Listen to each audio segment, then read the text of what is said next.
And I'm just going to read to you some of this advice, because this advice is for us today. Imam Ali says, while he's writing this letter, he says, nearness of death has made me realize that I should give more thought to my future about the next world. And I felt that my sons and my near ones have as much right to utilize my experiences of all the ups and downs of life. So I have decided, therefore, to spend more time over to you and prepare you for your future. Now this letter, actually my son came and gave it to me, and it's funny, I should be giving the advice to my son, but he came and gave it to me. And why it's so important is it's telling you about life, what we should be aware of, what should be prepared for. So a lot of the times in this worldly life, we don't have the time to spend with our own family members. We don't get time to talk. Today everybody's texting. They don't even have time to talk to each other. They're emailing, on the video games, on the computers. Communication has actually become very weak.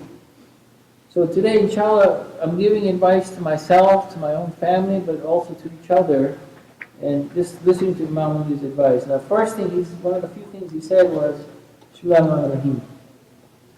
Be it known to you, my son, that nobody has given mankind such detailed information about Allah as our Holy Prophet. Allahumma salli ala Muhammad wa ali. If you look at the world today, they're bashing our Prophet. But it's because of him that you can see so much kindness and goodness on this earth. It's because of his love of Allah. Because of he has had so much love of God, we have that passionate love for him. And Imam Ali's advice to us, and if you look at Surah Luqman, the sister just read that. It's Luqman giving advice to his son. And one of the first pieces of advice Imam Ali gives to his son is, he says, my first and foremost advice to you, my son, is to have God consciousness, taqwa, have this protection, be his obedient servant. And we hear that so much. What does that mean? What does it mean to have taqwa? What does it mean to have God consciousness? And if you look at Luqman's first piece of advice to his son, it says, Ya bunayya la tushrik billah. Do not associate anything with Allah. Allah says in the Quran, Ma ja'alallahu li rajulin min qalbayni fi jawfi. Look at what that means. Just it.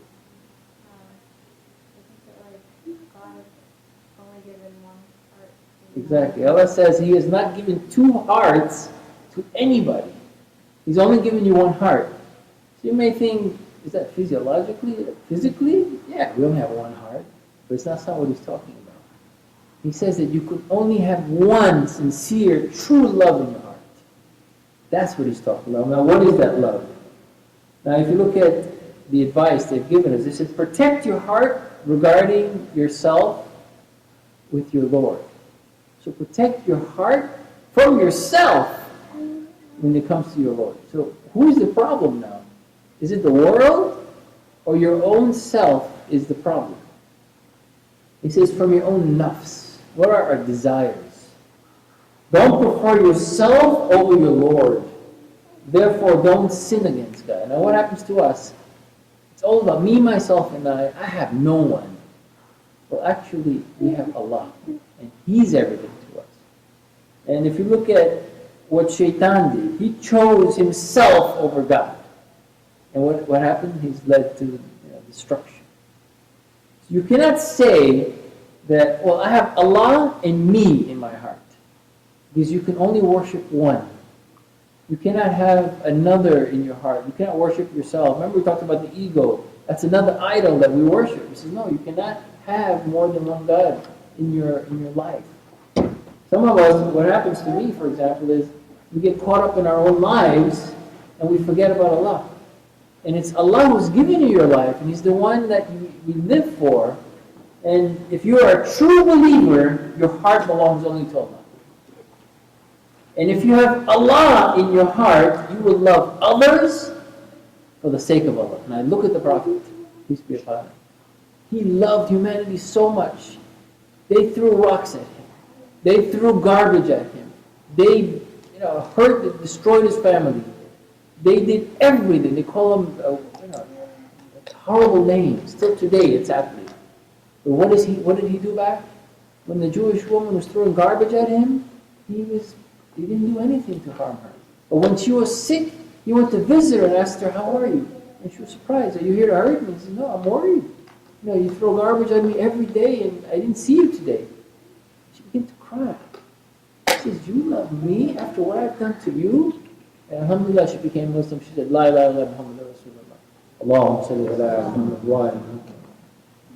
So, the Prophet taught us about Allah. No Prophet has taught us as much as Prophet Muhammad.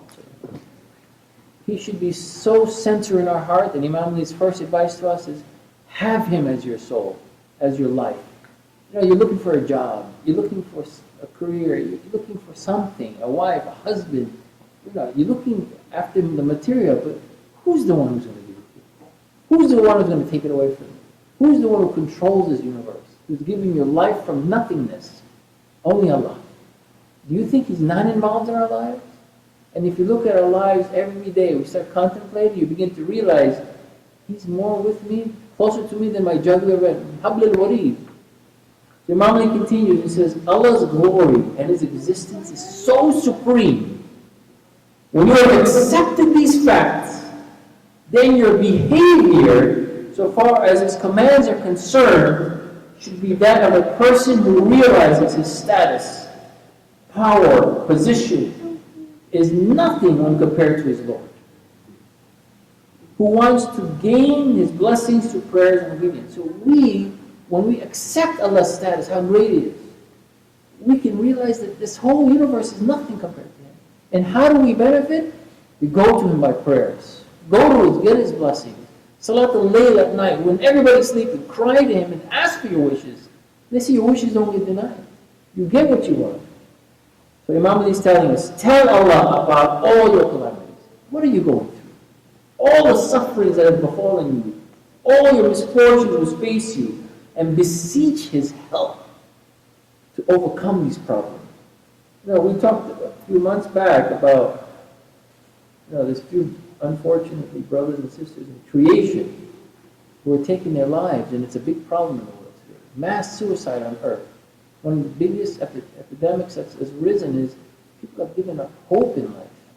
I don't know how you guys have been watching the news, but there's a poor young girl named Amanda in British Columbia who just committed suicide because she was teased from grade 7 till high school and she couldn't take it anymore. And it harmed, and on Facebook and online, and she just took her life. Is this to where the world has come to, that we have no one? And she says, I am alone, I have no one. But we have Allah. And if we forget Allah, we're going to get depressed.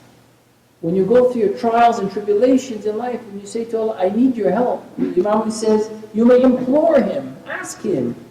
None but He can bestow and award you. Now praying, Imam Ali explains in this letter number 31, he says He has handed over the keys of the treasure to you. That's what praying is. It's the keys of paradise, of the treasure of this world, is through this prayer, salah. Whenever you are in need, you should pray. And He will confer His bounties and blessings on you. But sometimes you will find that your requests are not immediately granted. Now this is our lack of patience. This always happens to us. Then you need not to be disappointed. If your wishes don't come true, don't be disappointed. Because the grant of prayers often rests with the true purpose and intention of the implorer. Sometimes the prayers are delayed because the merciful Lord wants you to receive further rewards for patiently bearing calamities and sufferings, still believing sincerely in His help. Thus you may be rewarded better favors than your request. I'll give you an example. When I was going to get married a while back, I was looking for a job that would pay more, and a better job than I had. Because now I have two people to live for, other than myself, and other than my family. So I was looking. I went to job interview after job interview. I even got a referral from some big shot. I got to meet a CEO of one of the biggest companies in the world. Guess the name of that company? Lehman Brothers. So one of the heads of Lehman Brothers, his father-in-law, recommends me to the company, and I go there, and I meet the biggest shots. And I go there and I said, this is great, they love me, and I got home and nothing happened. And I said to myself, what happened? I got the referral from humans to go right to the top, and I still didn't get the job. And I was kind of disappointed. And I was looking, I was like, 2 weeks before I got married, alhamdulillah, I got an interview, and I was running around, and I said, oh my God, I don't even have proper clothes, my shoes are dirty, I felt upset. But I went, and alhamdulillah, I got the job 2 weeks before I get married. And now what happened to Lehman Brothers today? Bankrupt, one of the worst catastrophes in the world. And I'm looking back, I said, look, I prayed hard for something, but Allah delayed it and gave me even something better. And if I would have made that mistake back then, unfortunately, people lost everything. So sometimes you may not get something at the right time, but He has something even better in store for you. Don't give up that hope. But Imam Ali also says something additional. He says, sometimes your prayers are turned down. He says, Allah says, no, I'm not going to give you that. And this is also in your own interest. Because you often unknowingly ask for things that are really harmful to you.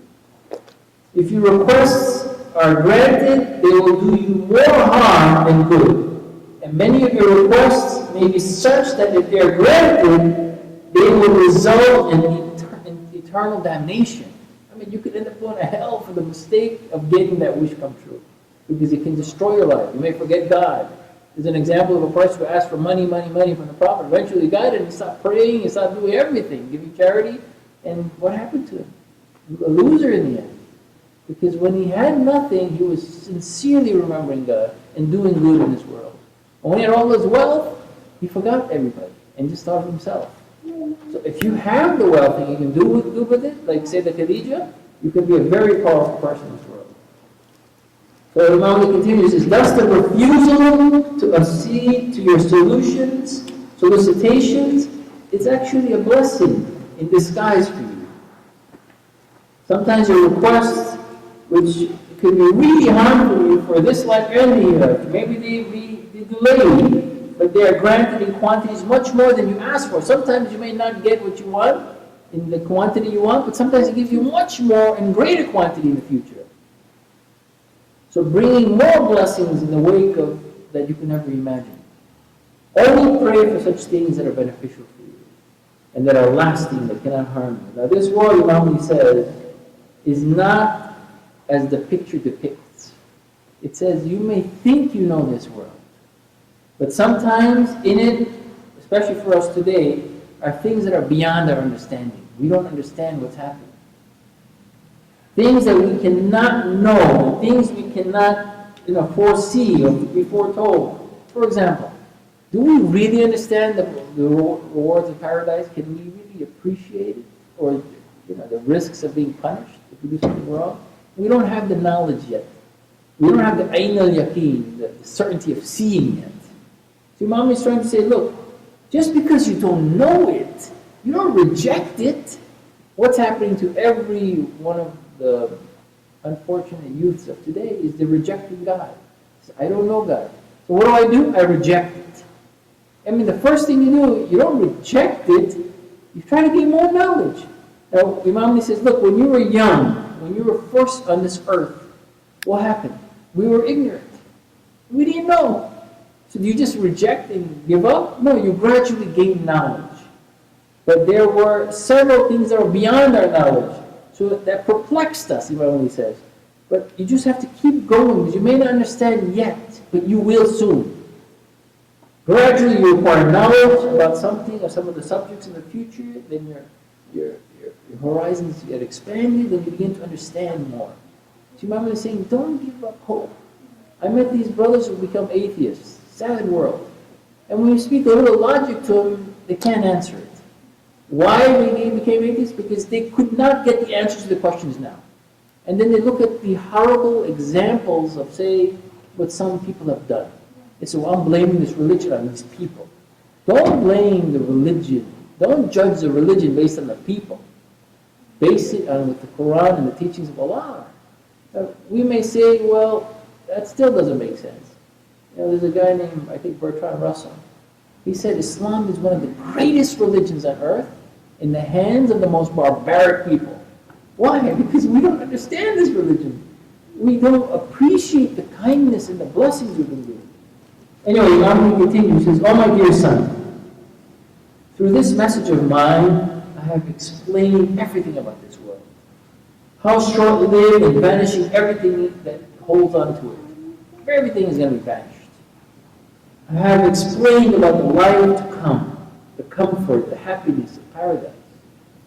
I have given examples of both aspects of this life, before and after death, that you may know the reality and lead your life on the basis of this knowledge."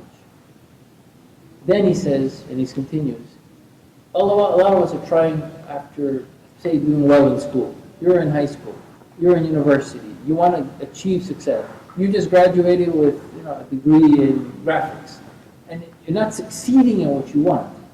Imam Ali says, everyone who tries cannot succeed. Just because you try, it doesn't mean you're going to succeed in that. Then Imam Ali says, every arrow you will shoot will not hit the bullseye. What happens to us? We want success now. I want to achieve greatness now. I want this now. But Imam Ali continues, says, every step which you put forwards towards your goal, however tiring it is, exhausting it may be, is a happy event in your life. Now, if you look at all of us who are going through the educational system, that hard work, that pain, that reading of those chapters, those hours at night studying, it's painful. But eventually you will feel the joy of success and happiness. And especially when you start seeing the fruits of your labor. When you see the tree grow, it sounds great, but when the fruits start coming out, you really start appreciating it. So Imam Ali says, your Lord has ordered that pious actions will be rewarded tenfold. So now he's saying, every time you do good, he's going to give you 10 times the blessings that you deserve. And some people say, when you do one bad, you get one bad. But when you do something good, it's tenfold. So we need to do more. So go back to Surah Luqman. What did the sister just read? She read that when Luqman was telling her son. What's funny about Luqman is I was speaking to these people from the Caribbean, from St. Lucia, from Jamaica. They always say Iman, after a name. Hey, Iman, what you do, Iman, So when we mention Luqman, hey, Luqman, he's from the Caribbean, Luqman. I said, yeah, alhamdulillah. So they imagine him singing. So he says, oh my son, surely it is the very weight of a grain of a mustard seed, even though it is in the heart of a rock, or above in the heavens, or deep down in the earth, Allah will bring it to light. Surely Allah is the knower of all the subtleties, He's aware. Then he says, oh my son, keep up prayer, enjoy the good, forbid the evil, and bear patiently that which befalls you. Surely these acts require courage. So some of us may not have a father alive, or some of us may not have a child, but we can relate. This is a parent talking to a loved one. This is a sincere brother talking to a sincere other, or a sincere sister to a sister. Listen to it. He's saying, have courage. Whatever befalls you, stop crying like a baby. Come on, have courage. He's tough. You're going to be able to achieve success. Pray to Allah. And then when you meet your brothers and sisters, when you see something wrong, forbid them from doing the evil. Stop them from falling in the ditch. Don't be harsh, but kind. Imam Ali says, be kind and sympathetic to others, as you certainly desire others to treat you kindly and sympathetically. If you are satisfied, feel happy in receiving a kind behavior from others. You may behave with others in exactly the same way. Do not speak about them in a way that you don't like to be spoken about when you're not around. Speak to them, speak about people very positively. Don't bash them, don't backpack them when they're not around. Speak good of them. And he says, may be it known to you, O my son, that you have been created for the next world, not for this world. You are born to die, not live forever. So what does that teach you? Wait a second. I'm here for a very transient period of time. Imam Ali says, your stay in this world is so transient. It's like going across a bridge to the other side. It's very short. We hold on to it as if it's forever. Take advantage of it before you leave this world. Do good. Take the opportunity to do something before you lose that chance. You live in a place which is subject to decay and destruction. This world is subject to this decay. It is a place where you will have been busy getting ready for the next world. It is a road to the next road on which you are standing. Death is following you. كُلُّ نَفْسٍ ذَائِقَةُ الْمَوْتِ. Death is coming after you. When you just miss, a car missing you, and you just, wow, I just saw death. Or you're driving and someone just missed you. You say, my God, I just felt death. It's a reminder. Allah show you, look, it's coming. At the same time, if you feel when you're doing something, some of us may do something crazy, like climb a mountain or something. If you feel danger of death or destruction in securing an object, then avoid it, okay? Don't say, okay, I'm going to jump off the roof and see what happens. No, that's stupid. Be careful of the steps you take. Your life is precious. You have to be careful you don't get hurt. It's a limited amount of time you have. Do something good with it. Imam Ali says, remember, my son, that vanity and conceit are forms of foolishness. These traits will bring you to serious harm, and it's a constant danger. So if we become arrogant and proud and think that we're so great, this is your fool. He says you're crazy. Therefore, lead a well-balanced life. Never be conceited or inferior. Sometimes we have an inferiority complex. That makes us, arrogant because we think we're so low, so we have to, bash other people. Remember, you have Allah. Everything we have is from Allah. Exert yourself to earn an honest living. And whenever you receive guidance of your Lord to achieve a thing you desire, don't get so proud about it. All right, I just got my PhD. I'm a doctor. Yeah, who cares? How many doctors are riding cabs today? A lot. Riding a cab is a blessing. At least you have a job. I don't know how many people are without jobs, without work. They're suffering. And realize your success was due to His mercy, to Allah's blessing. When I got that job, 2 weeks before I was getting married, I said, my God, Allah, you've always been with me. You never abandoned me. I know it's not going to be easy to get married financially, but Allah takes care. You just have to struggle hard. Imam Ali says, oh my dear son, do not be carried away and allured by the infatuations of the worldly people and the vicious life and its pleasures. Do not be impressed by the sight of acute struggle to possess and own this world. Allah was very mercifully explained to you everything about this world. He's prepared you in the Quran about this world. Not only the merciful Lord, but also the world has prepared you about the world. The world is always being a disappointment to us. You don't realize the things that happen in life. You trip on a rock and you fall and hit your nose in the ground. Oh my God, You realize, man, this world, I hate it. It's so unfortunate. But it's a blessing. It's a tool. It's not what you live for. It's just a thing that you put on your baggage that you take for the next. All the good deeds that you do. Imam Ali says, when these worldly-minded people, they're like barking dogs. If you look at these people, very worldly. They're barking dogs and they're hungry and they're ferocious beasts. Some of them are constantly barking at others.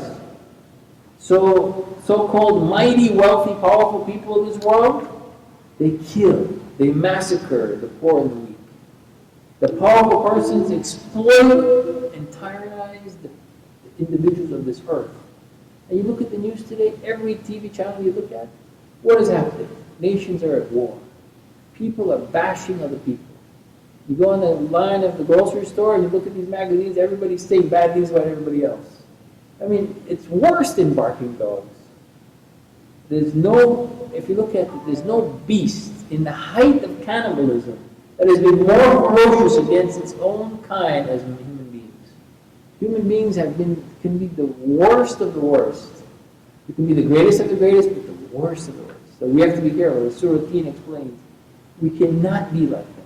We have to achieve power in a way that we leave our animalistic self and get close to our angelic self, nearest to God, and doing good to humanity.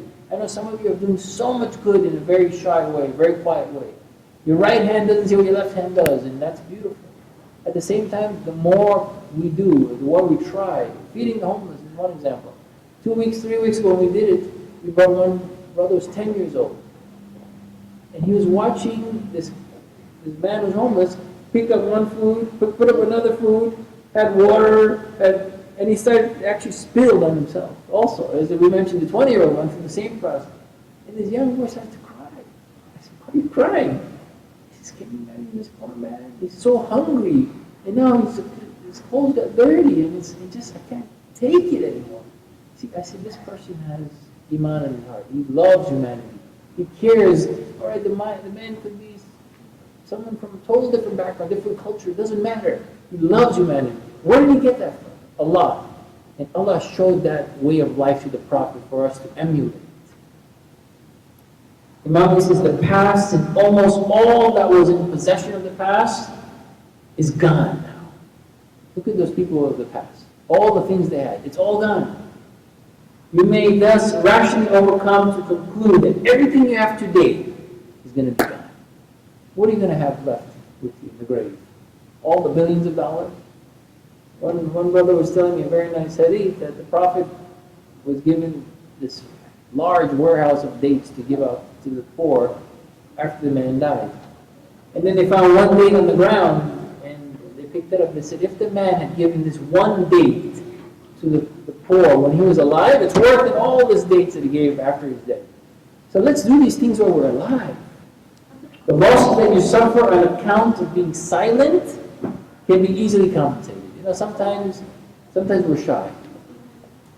But the losses, Imam Ali says, that arise from excessive loose talk is much more difficult and much harder to make up.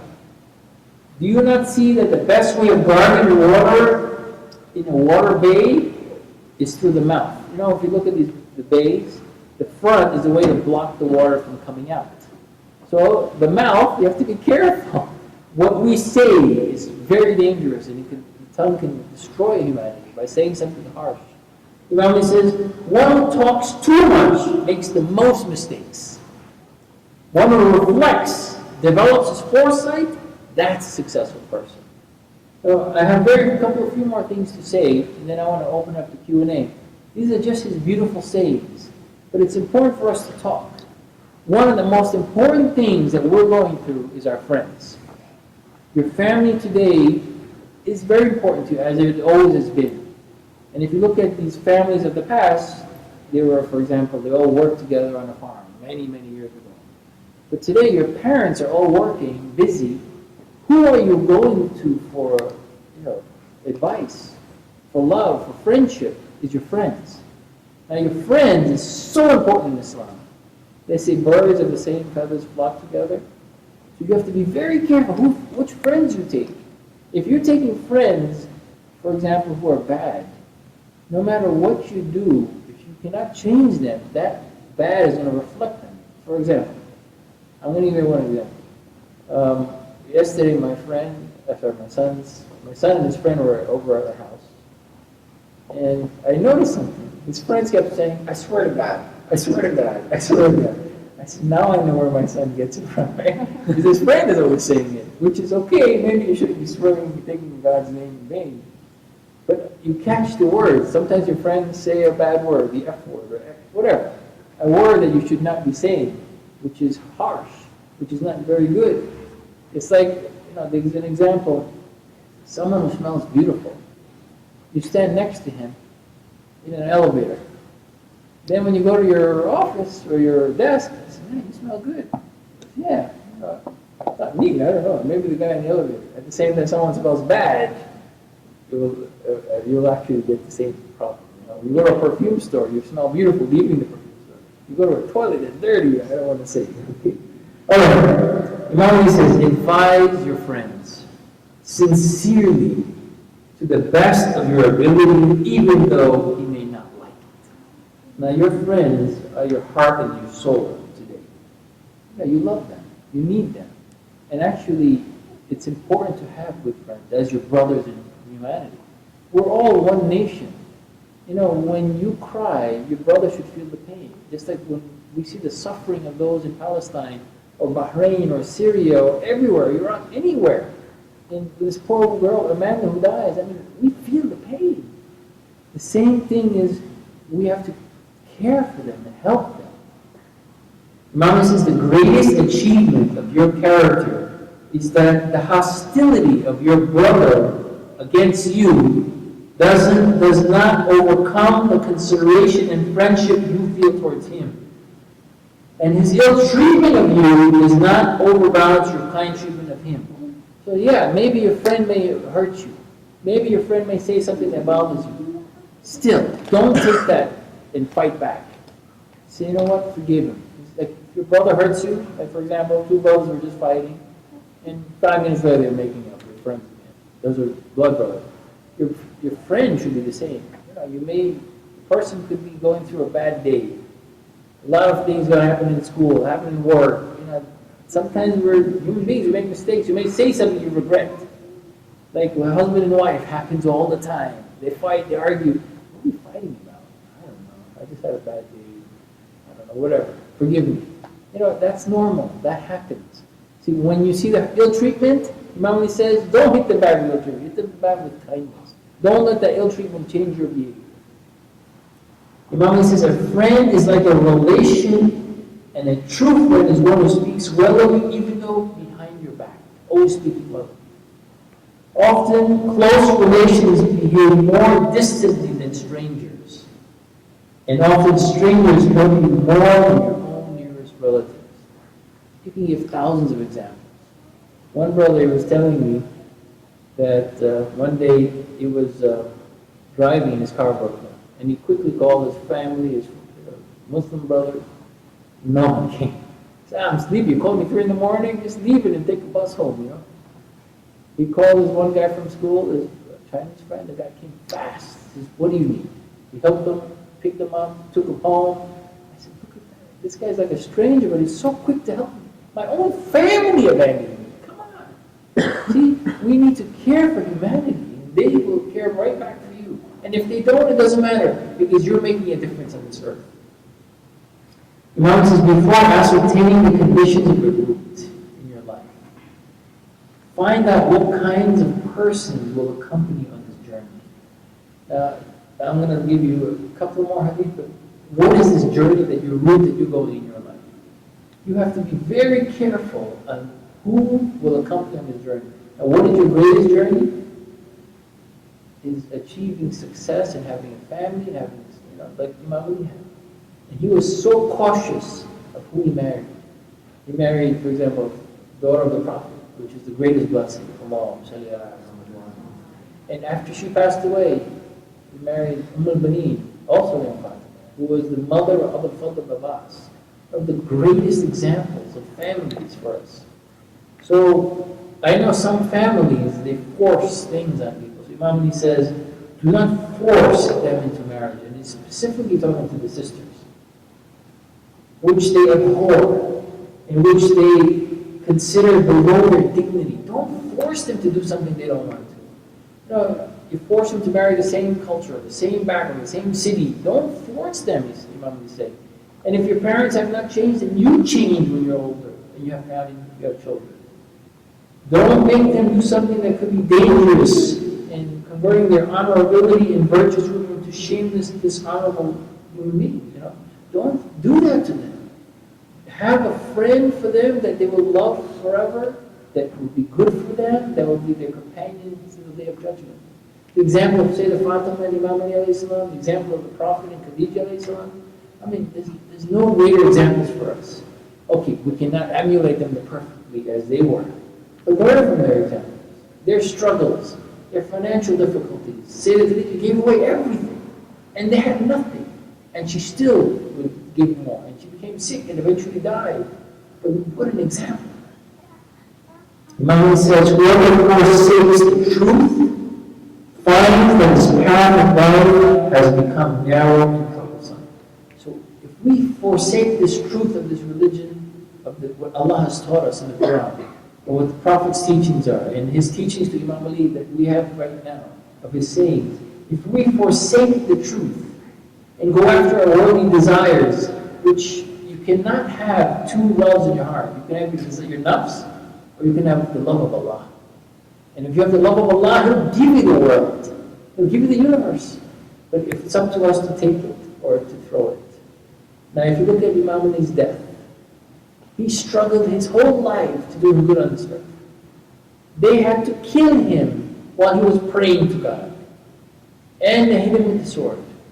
And if you look at his last words of advice before he died to his children, what did he say? Imam Ali was on his deathbed, and Imam Hassan came to him crying. Imam was crying, and the tears were falling at Imam Ali. And Imam Ali says, just be patient. Have patience. There's nothing you can do about the struggles.